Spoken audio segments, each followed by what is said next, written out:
brought to you by Agilus Diagnostics. Health test की बात आती है तो मैं भरोसा करता हूँ India largest diagnostics company Agilus Diagnostics. खुद को टेस्ट करते रहो। हमारे साथ हैं रानिया से आम आदमी पार्टी के प्रत्याशी हरविंदर सिंह और हैप्पी रानिया। हैप्पी जी, कैसा चल रहा है चुनाव?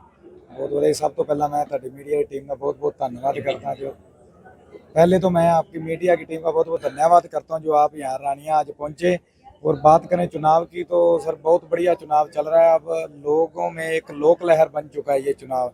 ये एक राजनीतिक लड़ाई नहीं रहेगी। लोगों ने अपने हकों की लड़ाई उन घरानों के खिलाफ, बड़े घराने जिनको एक नहीं, दो नहीं, चार चार, पाँच पाँच मौके दे दिए और उनकी चौथी चौथी, पाँचवीं पाँचवीं पीढ़ी राजनीति में आ गई। अब ये उन घरानों ने जो शोषण किया लोगों का, उस शोषण के खिलाफ लोगों ने एक लोक लहर उठा दी है। ये अब एक लोक लहर बन चुका है ये जो आज का अपना चुनाव है जी। आज का जो रोड शो था, अरविंद केजरीवाल जी आए, उससे क्या फर्क पड़ा इलाके में? देखो जी, आज सबसे बड़ी बात मैं कहता हूँ कि आपने भी देखा होगा मीडिया के साथियों ने कि जितने भी लोग आए थे वो रानिया के गांवों से थे, लोकल लोग थे। वो अपने उस हरमन प्यारे नेता का वो विजन सुनने आए थे कि जिस तरह से उन्होंने बताया कि दिल्ली के स्कूल ठीक किए, वहाँ के हॉस्पिटल ठीक किए, बच्चों को रोजगार दिया, बिजली फ्री दी, वही विजन उन्होंने पंजाब में दिया। तो वो हरियाणा के लाल अरविंद केजरीवाल अपने हरियाणा के लिए उससे भी बढ़कर कुछ करना चाहते हैं। तो हर गांव से, हर कस्बे से, रानिया के पूरी विधानसभा से लोग आज उनके विचार सुनने के लिए रानिया पहुंचे। इतनी तपती गर्मी में भी लोग खड़े रहे, इंतजार करते रहे कि एक नेता के, अपने प्यारे नेता की, क्रांतिकारी नेता की झलक पाने के लिए। और इसके बाद देखना आप, अब जो लोगों में मोटिवेशन आया, इसके बाद जब गांव में जाएंगे तो ये लोक लहर और तेज होगी और आम आदमी पार्टी यहाँ पर बहुत अच्छे मार्जिन से जीत दर्ज करेगी। अरविंदर जी, यहाँ नशाखोरी बहुत बड़ी समस्या है, आपको जनता मौका देती है तो यहाँ के लिए क्या क्या करेंगे? देखिए जी, नशे की समस्या सबसे बड़ी तो यहाँ पे बेरोजगारी है। जो जितने भी हमारे नौजवान युवा पढ़ लिख कर भी बेरोजगार, डिप्रेशन का शिकार हो रहे हैं, बुरी संगत में वो जा रहे हैं। तो सबसे पहले तो हम शिक्षा बढ़िया करेंगे। शिक्षा बढ़िया होगी, उनको नौकरी मिलेगी, लोग रोजगार मिलेगा, धंधा मिलेगा, तो वो बुरी संगत से निकलेंगे। फिर उसके बाद हम नशे के ऊपर लगाम लगाने के लिए जिस तरह से सामाजिक संगठन है, जितनी भी सामाजिक संस्थाएं हैं, धार्मिक संस्थाएं, उनके साथ मिलकर कमेटियां बनाएंगे हर वार्ड में, हर गांव में। और प्रशासन को पूरी तरह अलर्ट रखेंगे कि किसी भी तरह की जो इन लोगों की जमानत देता जाए, इनका सहयोग करता है, इनके चैन सिस्टम को तोड़कर जो हमारे युवा बच्चे इस गर्क में पढ़ रहे हैं उनको निकालने का प्रयास करेंगे। जैसे कि आपको पता कि रानिया के कुछ वार्ड हैं, उनमें पिछले कुछ महीनों में हमारे 20 से 25 बच्चे जो नाबालिग लड़के भी उनमें थे, 15-16 साल के बच्चे से लेकर 25 साल तक के बच्चे जो नशे की चिट्टे की भेंट चढ़ गए जी। तो इस चीज़ को तो खत्म करना बहुत जरूरी है हमारे लिए। तो सबसे पहले हम यही करेंगे, विजन नशे के ऊपर लेकर आएंगे जिस तरह से कमेटी। अगर मैं बात करूं, O2 वियर है जो बहुत बड़ा टूरिस्ट स्पॉट बन सकता है। देखिए जी, सबसे पहले तो इस हमारी घग्गर नदी को मैं यही कहूँगा कि ये हमारी यहाँ की आर्थिक खुशहाली की जीवन रेखा है ये घग्गर नदी।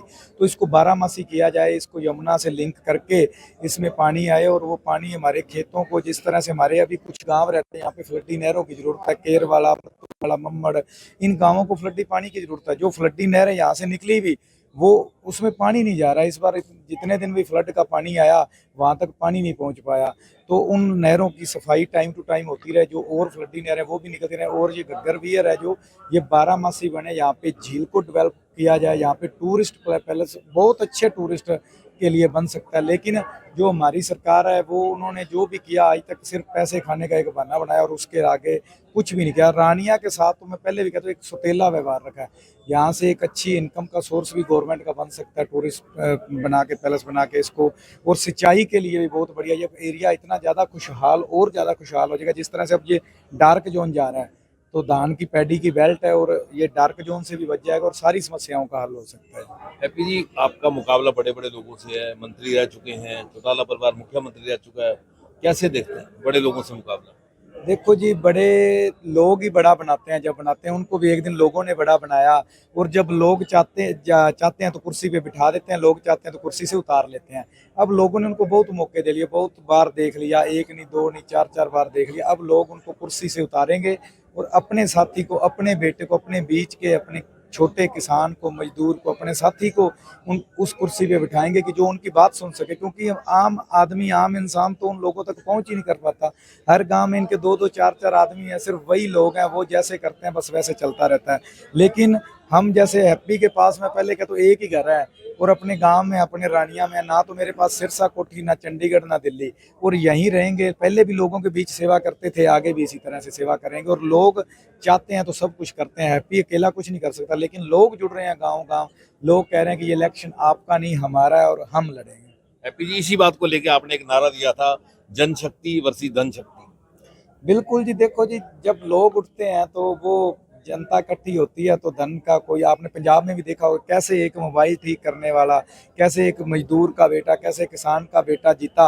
यहाँ पर तो इन बड़े लोगों को नफरत है। जिस तरह से उस दिन हमारे मंत्री जी कह रहे थे कि ये जो भीड़ आई है इनमें देख लो ये चेहरे, ये कोई मनरेगा के मजदूर नहीं है। तो क्या मनरेगा के मजदूर की वोट नहीं है? क्या वो इस देश का नागरिक नहीं है? इनको तो कुछ चेहरे चाहिए साफ सुथरे। इनको आम पब्लिक से तो नफरत है, एलर्जी है इनको, लेकिन ये नहीं पता कि जब जन शक्ति जुड़ती है तो वो बड़ों बड़ों को फर्श पे ले आती है, अर्श से। तो ये थे रानिया से आम आदमी पार्टी के उम्मीदवार हरविंदर सिंह, जिन्होंने अपने विचार रखे।